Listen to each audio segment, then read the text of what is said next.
بسم اللہ الرحمن الرحیم فرمان مصطفیٰ صلی اللہ علیہ وآلہ وسلم تمہارا مجھ پر درود پاک پڑھنا پرصراط کی طریقے میں نور ہوگا۔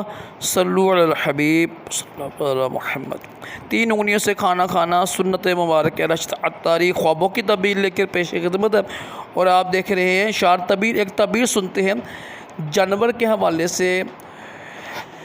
اگر کسی نے خواب میں دیکھا نا کہ قربانی کا جانور اس نے ذبح کیا ہے، یا کوئی بھی جانور ذبح کیا ہے، بکری ہے، جو حلال جانور ہے نا، جو ذبح کرتے ہیں ہم عید پر، تو کوئی بھی جانور اس نے ذبح کیا ہے اللہ پاک کے نام پر، کسی بھی مقصد کے لیے، عقیقہ ہے، دعوت ہے، کوئی بھی ہے، لیکن وہ جانور ذبح تو ہو گیا ہے لیکن اس کی جان نکلتی ہے۔ خواب میں دیکھیں نا جانور ذبح کر رہا ہے لیکن اس کی جان نکل رہی ہے،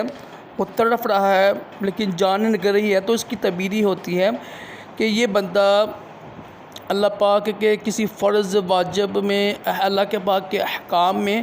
کوئی غلطی کر رہا ہے، اور اپنے نامہ اعمال کو درست کرے اور توبہ استغفار کرے، اور جو غلطیاں اس کے نامہ اعمال میں ہو رہی ہیں اس سے بھی توبہ کرے، اور ہمیشہ علم حاصل کر کر پھر عمل کرے۔ تو اس کی تعبیر یہی ہے، کوئی ایسی غلطی کر رہا ہے جو شرعی لحاظ سے ٹھیک نہیں ہے، اور یہ بندہ اس لیے گمراہ ہو رہا ہوتا ہے، لیکن کم علمی کی وجہ سے اس کو سمجھ نہیں آتی ہے، توبہ استغفار کرے، صدقہ دے تاکہ تعبیر